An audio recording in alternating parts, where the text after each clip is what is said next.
We have so much more trending news and entertainment heading your way. But before we head to break, we got to check in with our friends at the Daily Buzz right here on Daily Flash. The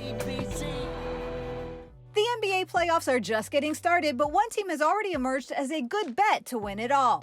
One of the top teams to watch in the NBA playoffs is the Miami Heat. They're 10-1 on BetMGM and Yahoo Sportsbook. This is a team that has a lot of playoff experience, and they're continuing to get better. But you can still score cash no matter which teams win. The best way to find an edge in the props market is by betting the live halftime points props. There are players that just play better in the second half of games than they do in the first.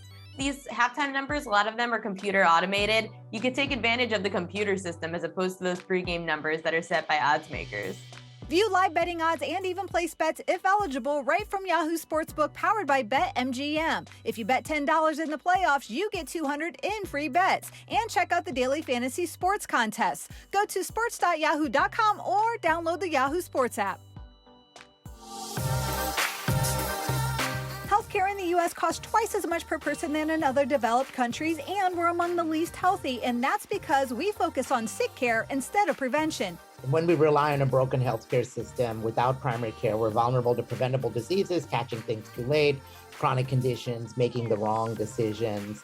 And a healthcare system that prioritizes primary care would allow us to better tackle this. And that lowers the total cost of care. We know that individuals that have an ongoing relationship with a primary care physician or a primary care team experience better health outcomes, and they're healthier over the course of their life than those who do not. Yet primary care only receives about 5% of healthcare funding. Each of us need to communicate with our employers, obviously with our elected officials and other individuals who have influence over our healthcare system, to share with them that we expect them to prioritize primary care as the foundation to our healthcare system.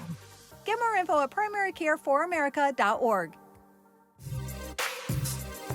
A new poll reveals Americans are getting creative to save money in the face of inflation. 2,000 people were polled, half of them urban, suburban, half of them rural. 2/3 are already making efforts to live more sustainable lives. 40% are growing their own produce. 30% are interested in backyard poultry. Small tweaks can have a big impact. Customers are switching from gas to battery-powered tools. We have a riding lawnmower. It's the same power as gas-powered brother, can mow up to 2.5 acres on a single battery charge. The mower can save $2,000 in 10 years in comparison to gas. And we're also talking about people growing their own vegetables. You don't need a lot of land. You can do it on your patio at your apartment. There's a stock tank, which is a great planter for tomatoes, peppers, squash. And for the price of one organic tomato, you can grow your own tomatoes for a year. Visit TractorSupply.com for more. Follow the Daily Buzz on social media.